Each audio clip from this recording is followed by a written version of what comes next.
안녕하세요, 오목입니다. 반갑습니다. 미국의 이 마틴 루터 킹 목사라고 계시잖아요. 우리가 흔히 흑인 해방운동 이런 거 했던 사람이라고 생각하는데, 그때 마틴 루터 킹이 애틀랜타에 태어나셨죠. 애틀랜타에 태어났는데, 어린 시절 이런 일화가 있었어요. 그 백인 친구하고 놀다가 어느 날 보니까 백인 친구가 놀이터에 안 나타나는 거야. 그래서 그 친구 집에 갔더니 그 친구 엄마가 하는 얘기가, 우리는 흑인하고 검둥이하고 놀지 않아, 우리 아이는 어울리지 않아, 이렇게 해가지고 얘가 자기 손을 보니까 새카맣게 이 새카만 물감으로 칠해진 것 같은 자기 손을 보고 막 엉엉 울었는데, 이 루터킹 아버지가 목사님이고 어머님이 사모님인데, 이 사모님이, 엄마가 엄청 지혜롭죠. 너는 이 색깔과 상관없이 훌륭한 아이란다, 이런 말에 위로를 얻고, 이 루터 마틴이 그 어린 시절, 특히 남부는 그 노예제도가 많았고, 흑인을 노예로 많이 쓰던 지역이었고, 그 차별에 관한 법들이 굉장히 많았어요. 그러니까 예를 들어서 여기는 백인 전용 식당, 백인 전용 슈퍼마켓, 백인 전용 그런 것들이 다 있었고, 흑인들이 가는 곳은 대다수가 좀 어둡고 좀 허름하고 이런 데였고, 그런 일들이 진짜 많았어요. 그리고 버스를 타도 앞쪽 좌석은 백인만 앉을 수 있고 흑인은 뒤에 앉을 수 있고, 이런 식으로 그런 차별 금지법들이 되게 많았죠. 그래서 마틴 루터 킹이 이제 대학을 가야 되는데, 그 당시 북부 지역, 그러니까 시카고나 이런 북쪽은 그게 좀 덜했던 모양이에요.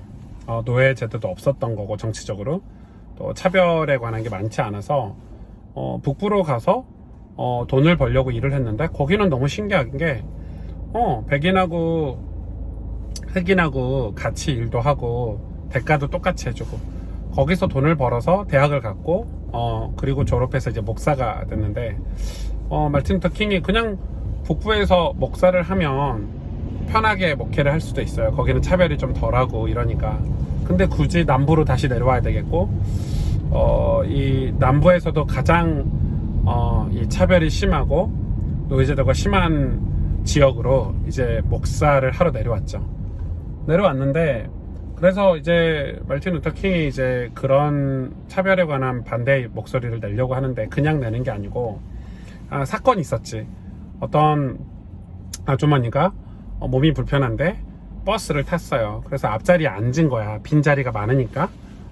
근데 이제 백인이 와가지고, 여기는 백인 전용 좌석이다, 일어나 했을 때 아주머니가 몸도 안 좋고 또 먼저 앉았기 때문에 그 자리에 앉아 있었는데, 그걸 백인들이 쫓아냈어. 버스에서 내리게 한 거지. 그것 때문에, 이제 그 작은 사건 때문에 이제 흑인들이 너무 화가 나잖아요. 버스에서 본 흑인들이. 그래서 흑인들이 약간 폭력적으로 막 대하니까, 백인들이 법이 그러니까, 법적으로 그러니까, 그래서 이 법을 바꿔야 되겠다, 이렇게 마틴 루터 킹이 생각을 해서, 이 루터 킹이 뭘 했냐면, 우리는 저들을 싸움에 평화적으로 해야 된다. 아마 간디 영향을 좀 받았죠. 평화적으로 싸워야 된다. 우리가 저들이 하던 것과 똑같이 싸우면 절대 변화시킬 수 없다, 이거를. 그리고 사랑으로 해야 되고, 용서로 해야 되고, 따뜻한 마음으로 품어야 우리가 우리를 대변할 수 있다. 그러니까 흑인들이 좀 폭력적인데, 마틴 루터 킹 목사님은 하나님께 기도하고, 우리가 이거를 평화적으로 해결해야 되고, 그래서 이제 한 운동이 뭐냐면 버스 안 타기 운동을 한 거지. 근데 백인들이 생각할 때는 비 오고 눈 오고 하면 버스 탈 거다, 저 운동이 얼마나 오래 가겠냐, 이렇게 생각을 했는데, 와, 흑인들이 대단하죠. 마틴 루터 킹도 그 먼 거리를 단 한 번도 버스를 타지 않고 걸어 다니고 같이 대화하고 1년을 넘게 이 버스를 안 탄 거예요. 그 지역의 모든 흑인들이. 대단하죠. 그게 전국으로 퍼진 거지. 그래가지고 이제 미국 주 정부에서, 워싱턴에 있는 주 정부에서 그 버스에 백인들만 앉을 수 있는 전용 자리에 관한 차별을 해제를 시켰어요. 이제 그게 도화선이 돼서 수많은 차별법들이 있잖아요. 식당, 백인 전용 식당이라든지 뭐 이런 것들이 막 법적으로 많이 풀리게 된 거예요. 그리고 이런 용기를 가지고 다른 지역에서도 미국이 넓으니까 소문이 나서 이제 흑인들이 이런 운동을 하고 드디어 이제 마틴 루터 킹이 워싱턴에 전국에서 모인 흑인들과 함께 집회를 열었죠. 평화적인 집회였어요. 그때 이제 유명한 이 I have a dream, 나에겐 꿈이 있습니다. 근데 우리는 뭐 나에겐 꿈이 있습니다 이 말만 유명하지 그 내용을 이야기 안 하잖아요. 나에겐 꿈이 있습니다 했던 꿈이 뭐냐면 우리들은 백인들과 함께 어울리고 백인들과 함께 즐거워하고 백인들과 함께 노력하고 뭐 이런 내용을 연설문을 이야기한 거 진짜 멋진 연설문이죠. 그러니까 백인을 품기도 하고 백인들이 자기를 미워했지만 그거를 품어서 같이 우리는 백인들과 함께 어울리고 식사하고 서로 사랑하고 싶습니다. 뭐 이런 나에게는 꿈이 있습니다. 이런 얘기를 한 거예요. 하나님이 우리에게 평등을 주셨다. 뭐 이런 내용을 한 거죠. 그 연설로 인해서 미국 전역에 있는 그런 차별적인 법들이 다 해지가 됐죠. 대단하죠. 그리고 이제 자기 지역으로 와서 목회를 하는데 얼마나 많이 힘들었냐면 근데 여러분 그게 백인들 입장에서는 엄청 이제 뭐 백인 우월주의라든지 이런 극단적인 사람들은 이 마틴 루터 킹이 정말 미웠겠죠. 그래서 막 이 교회를 폭파시키기도 하고요. 폭탄 테러를 하기도 하고 집도 테러하기도 하고 몇 번이나 목숨을 잃을 위기에 처했어요. 결국 39살 때 누군가 괴한에 의해서 총격을 당하고 죽었거든요. 39살 때 죽은 분이 많죠. 광개토 대왕도 39살 때 죽었고 아무튼 그렇게 죽었어요. 마틴 루터 킹이 그렇게 죽은 거. 그 뒤로 미국은 흑인들에게 이 똑같은 그런 백인들과 똑같은 조건 같이 학교를 다니고 또 노력해서 똑같이 일을 하고 물론 그 뒤로도 오랜 세월 그 관습이 있었기 때문에 차별에 관한 오랜 세월 싸움이 있었고 또 지금도 뭐 흑인이다 이러면 그런 게 있었지만 지금은 뭐 미국의 대통령이 흑인도 나오고 흑인들이 뭐 유명한 운동선수들도 많고 이렇게 되잖아요. 근데 그게 법이 중요한 거예요. 그래서 그 악법들을 이 마틴 루터 킹이 평화적인 시위, 운동 그런 모임들을 통해서 법을 바꾼 거죠. 그래서 지금 저는 그런 생각을 많이 해요. 우리가 법이라는 게 사실 어디에나 존재하잖아요. 교회도 총회가 있어서 총회에서 법을 만들어요. 총회법이 있어. 그러니까 잘못된 총회법을 그냥 두면 물론 그대로 두면 누군가는 이익을 보고 누군가는 혜택을 보겠지만 사실은 그게 우리 자녀들에게 가고 후대들에게 갔을 때는 그 법이라는 주는 그런 이 뭐라고 할까요? 그게 되게 강하잖아요.